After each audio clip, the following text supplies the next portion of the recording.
Pusat Pelaporan dan Analisis Transaksi Keuangan (PPATK) mengklarifikasi dugaan transaksi janggal 300 triliun rupiah di Kementerian Keuangan. Kepala PPATK Ivan Yustiavandana menyebut transaksi itu bukan korupsi yang dilakukan pegawai Kemenko, melainkan kasus perpajakan dan kepabeanan yang dilaporkan PPATK ke Kemenko. Yang kami sampaikan kepada Kementerian Keuangan itu bukan tentang adanya penyalahgunaan kewenangan atau penyalahgunaan atau korupsi yang dilakukan oleh pegawai oknum di Kementerian Keuangan, tapi lebih kepada kasus-kasus yang kami sampaikan kepada Kementerian Keuangan dalam posisi Kementerian Keuangan sebagai penyidik tindak pidana asal pencucian uang yang diatur di dalam Undang-Undang Nomor 8 Tahun 2010. Inspektur Jenderal Kementerian Keuangan Awan Nurmawan Nuh juga menegaskan 300 triliun rupiah yang sebelumnya dikemukakan Menko Polhukam Mahfud MD bukan hasil tindak pidana pencucian uang pegawai Kementerian Keuangan. Namun Awan menegaskan komitmennya untuk tetap melakukan bersih-bersih di Kementerian Keuangan. Nah, kemudian kami di Kementerian Keuangan komitmen ini untuk melakukan pembersihan. Tentu kami intens nih dengan Pak Ivan, kita komit gitu. Mengenai informasi pegawai itu kita tindak lanjuti. Itu secara baik, secara proper, kita panggil dan sebagainya. Sebelumnya, Menteri Keuangan Sri Mulyani mengaku belum mendapat informasi detail soal transaksi mencurigakan 300 triliun rupiah. Sri Mulyani meminta PPATK menyampaikan ke publik soal rincian transaksi mencurigakan itu. Saya tanyakan kepada Pak Ivan 300 triliun itu seperti apa Mbok? Ya disampaikan aja secara jelas kepada media. Siapa-siapa yang terlibat, pohon transaksinya seperti apa, dan apakah informasi itu bisa di-share ke publik, apakah informasi itu menjadi bukti hukum, monggo, makin detail makin bagus. Saya juga ingin tahu supaya saya tahu siapa saja yang makin terlibat sehingga pembersihan kita juga lebih cepat. Sementara Menko Polhukam Mahfud MD menegaskan bahwa informasi mengenai transaksi 300 triliun rupiah bukan tindak pidana korupsi, melainkan tindak pidana pencucian uang. Yang diserangkan oleh Bu Sri Mulyani itu ya memang itu adanya, itu benar. Tapi sebenarnya saya kan ketika ngomongkan 300 triliun itu bicara tentang pencucian uang, bukan korupsi. Coba dibuka lagi semua, ada transaksi aneh yang melibatkan sekian ratus pegawai Kementerian Keuangan, ya, yang diduga sebagai pencucian uang, bukan korupsi. Karena korupsi itu mekanismenya sini sudah jalan. Apa pencucian uang itu? Saya beri contoh lah pencucian uang itu, yang gampang gitu, yang sekarang sedang diperiksa, Rafael Alun. Polemik ini mencuat setelah Mahfud MD mengaku mendapat laporan PPATK soal transaksi 300 triliun rupiah yang berasal dari sekitar 460 orang pegawai Kemenko dari 2009 sampai 2023. Tim Liputan Kompas TV. Saudara, PPATK menyebut dugaan transaksi janggal 300 triliun rupiah bukanlah korupsi yang dilakukan pegawai Kementerian Keuangan, melainkan kasus perpajakan dan kepabeanan yang dilaporkan PPATK ke Kementerian Keuangan. Sementara Menko Polhukam Mahfud MD menyebut transaksi janggal itu berasal dari tindak pidana pencucian uang di Kementerian Keuangan. Bagaimana tanggapan dari Lembaga Pemantau Korupsi ICW dan Komisi 11 DPR? Kita akan sapa anggota Komisi 11 DPR, M. Misbahun, peneliti ICW Lalola Esther, dan juga bergabung staf khusus dari Kementerian Keuangan, Pak Justinus Prastowo. Pak Pras, selamat malam. Pak Misbahun, selamat malam. Mbak Lola, selamat malam. Selamat malam, Mbak Livi. Selamat malam, Mbak Livi. Selamat malam. Saya ke Pak Pras dulu. Pak Pras, PPATK sudah mengkonfirmasi 300 triliun yang sebelumnya sempat beredar informasinya itu bukan dari hasil penggelapan, bukan juga pencucian uang. Apa respon dari Kementerian Keuangan, Pak Pras? Baik, kami berterima kasih karena penjelasan Kepala PPATK membuat semua jadi terang benderang. Apa yang kami yakin dan pahami dari awal memang demikian. Karena kami punya MOU dengan PPATK dari tahun 2007 dan terus berkoordinasi, bersinergi. Kami cek pada korespondensi yang kami miliki, juga mengatakan hal yang sama bahwa selama ini kami ada 2 stream dengan KPK. Stream pertama adalah kerjasama terkait dengan tindak pidana perpajakan dan kepabeanan yang terus-menerus dikerjasamakan dengan PPATK. Yang kedua adalah stream individu terkait dengan pegawai. kami meminta klarifikasi atau informasi, dan sebaliknya PPATK proaktif memberikan informasi pada kami. Dalam 2 stream itu kami meyakini telah melakukan tindak lanjut secara baik dan terus kami laporkan juga kepada PPATK. Nah, kami dapat sampaikan yang disampaikan oleh Pak Ivan mempertegas ini. Jadi yang terjadi bukan data tentang korupsi atau pencucian uang pegawai Kementerian Keuangan, melainkan data terkait dengan tugas dan fungsi Kementerian Keuangan, di mana Kemenkeu punya kewenangan menyidik pidana asal, baik perpajakan maupun kepabeanan. Ini yang kemarin kami diskusikan dan akan terus kami cocokkan detailnya, mana yang sudah kami tindak lanjuti, tentu sebagian besar sudah selesai, dan yang belum ditindaklanjuti akan kami cek lagi perkembangan di lapangan. Prinsipnya terkait itu kami sudah lakukan follow up, Mbak. Saya ke Pak Misbahkun. Pak Misbahkun, bagaimana Anda melihat bagaimana kemudian data yang diinformasikan bisa miss begitu jauh? Karena sempat menjadi satu hal yang dianggap bola liar begitu di tengah masyarakat sampai kemudian diklarifikasi oleh Ketua PPATK. Begini, sejak awal saya menangkap ada persepsi yang salah ditanggapi. Begini, PPATK itu mempunyai yang namanya LHA, laporan hasil analisis, terhadap apa? Transaksi perbankan seseorang. Melihatnya dari apa? Profil siapa orang tersebut. Biasanya kalau di luar negeri itu biasanya ada public expose namanya. Baik itu politician, public expose government office, public expose misalnya high level office dan sebagainya. Lah, hal-hal yang seperti ini kan kemudian menjadi LHA. LHA ini bersifat data. Bersifat data. Nah, ketika menjadi data, dia harus diklarifikasi untuk menjadi informasi. Oke. Nah, ketika sebelum LHA ini diklarifikasi menjadi informasi, kemudian dicegatlah kepala PPATK ini. Dicegat oleh PPATK. Ini ada apa? Oh, ada data 300 triliun. Kemudian apalagi ada seorang menteri koordinator bidang politik dan keamanan yang bernama Pak Mahfud MD. Ya mohon maaf dengan segala hormat saya kepada Pak Mahfud MD. Hari ini Pak Mahfud MD bagi saya hanya menggaungkan sesuatu yang tidak perlu digaungkan pada sebuah jabatan seorang menteri kalau menurut saya. Kemudian ngeles nggak karu-karuan. Ya, menurut saya Pak Taufik mengatakan, Pak Mahfud maksud saya, ngeles mengatakan pencucian uang dan sebagainya. Pencucian uang itu juga kejahatan. Oke. Belum kategori pencucian uang. Itu loh. Seorang guru besar, menteri, kemudian masih mengatakan kejahatan pencucian uang ini apalagi? Klarifikasinya belum. Penyidikannya aja belum. Itu. Oke. Saya ke Mbak Lola. Mbak Lola, kalau sudah ada pernyataan dari Ketua PPATK, ini bukan bahwa kekacauan ini siapa yang memulai, dia harus tanggung jawab mengklarifikasi. Dia harus memulai klarifikasi itu kata Pak Misbahkun. Saya ke Mbak Lola, kalau sudah ada konfirmasi dari Ketua PPATK, kemudian sekarang kan yang jadi pertanyaan siapa yang harus dipercaya publik Mbak Lola? PPATK kah?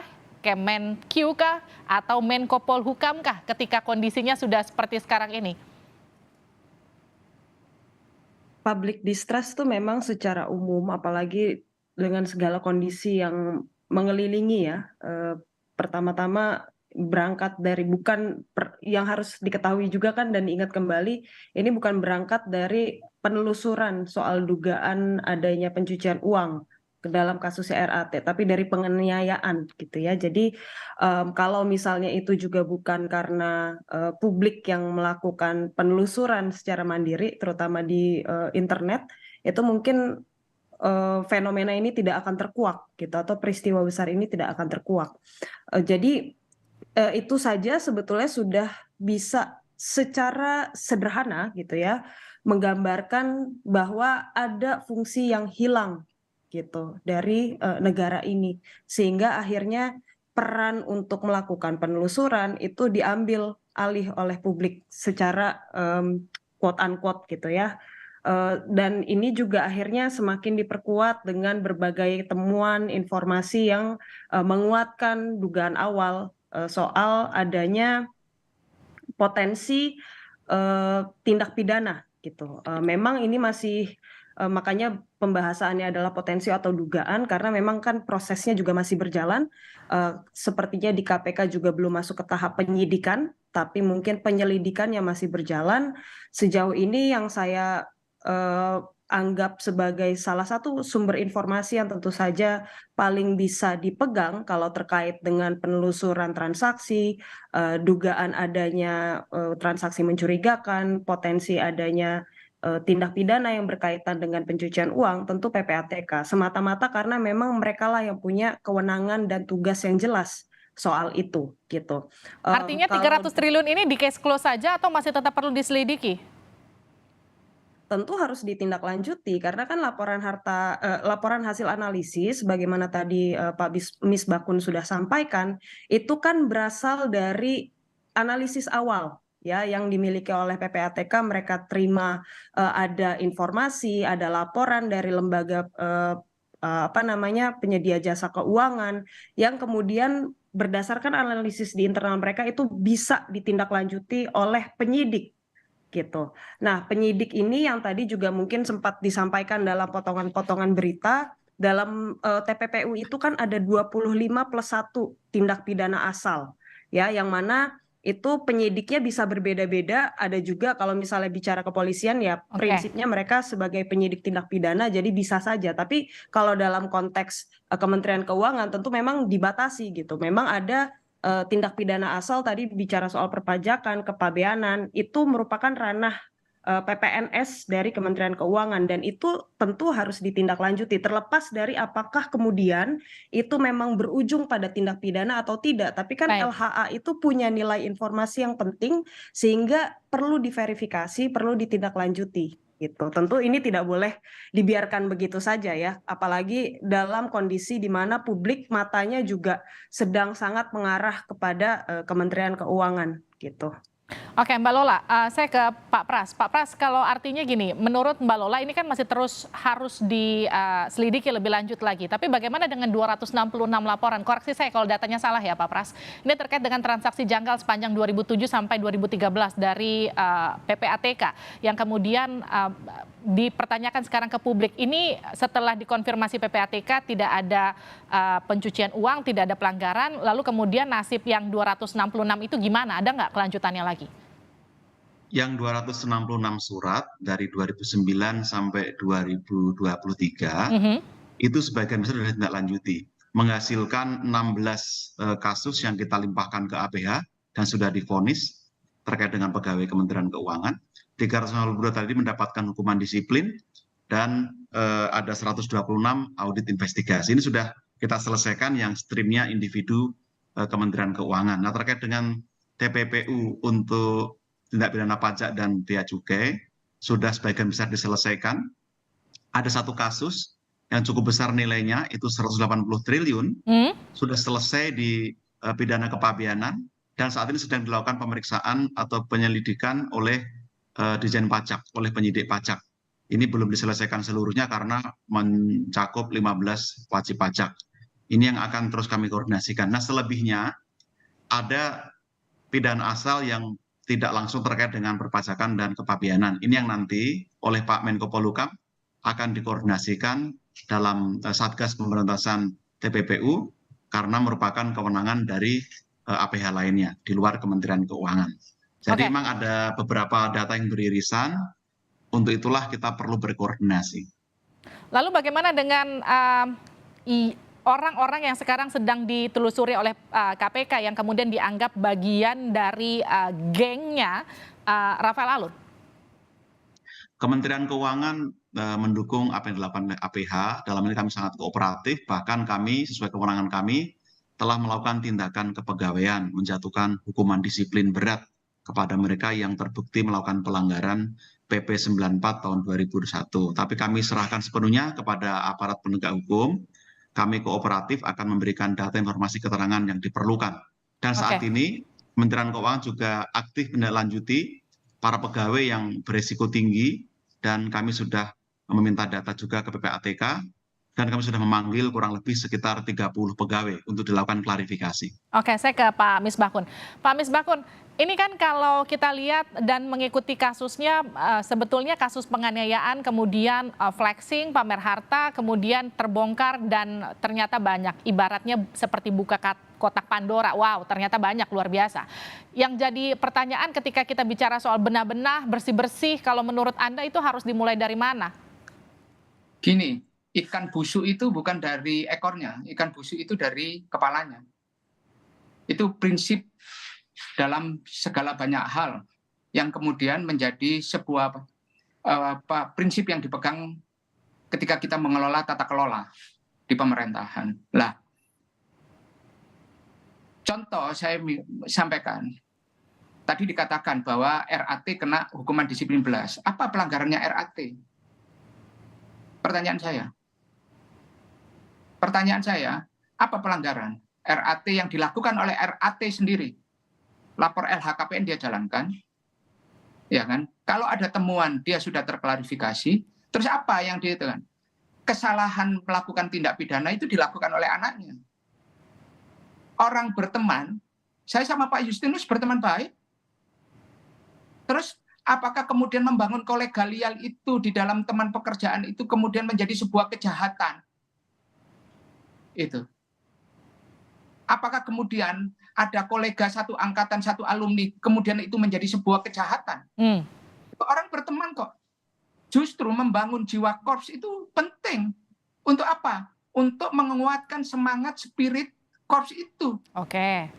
Nah, apakah yang seperti ini kemudian hanya karena tekanan publik kita memberikan reaksi yang tidak didasarkan pada tatakan hukum yang ada? Saya sedang tidak membela siapapun. Saya ingin menyampaikan pesan seperti ini. Silakan proses anaknya RAT, si Mario, silakan. Silakan masyarakat menggunakan fungsi pengawasan masyarakat, itu hak konstitusionalnya melalui apa? Kalau kemudian hanya karena orang, contoh, mempunyai sesuatu dan disampaikan melalui media sosial menjadi masalah. Itu. Ini yang kemudian telusuri, jangan kemudian karena suatu kasus kemudian semuanya seakan-akan disalahkan. Baik. Sistem masyarakatnya. Silakan jalankan. Tapi sistem dan mekanisme internal jalan. Contoh, kalau ditemukan tidak kesesuaian antara LHKPN, SPT atau pendapatan, klarifikasi sejak awal. Baik. Itu.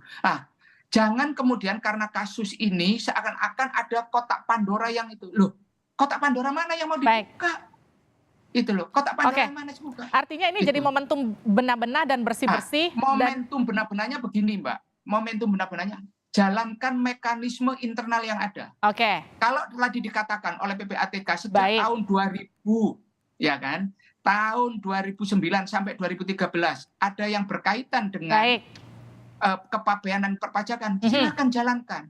Kalau ada orang di tingkat pelaksana, tingkat pejabat sampai tingkat eselon yang tinggi, ada transaksi yang mencurigakan, mekanisme internal lah yang dijalankan. Artinya sekarang kita tinggal tunggu bagaimana. Ini orang pajak, ini orang bea cukai, ini orang BPN, kemudian jadi marak di media.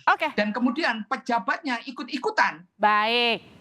Sekarang artinya kita tinggal tunggu bagaimana proses dari Kementerian Keuangan, bagaimana kemudian proses penyelidikan internal dan juga nanti pengawasan ke depannya. Kita juga punya tugas dan juga tanggung jawab untuk sama-sama mengawasi proses yang sedang berjalan di Kementerian Keuangan. Terima kasih Mbak Lola, terima kasih Pak Misbahkun, terima kasih Pak Pras di Sapa Indonesia Malam. Terima kasih Mbak Livi.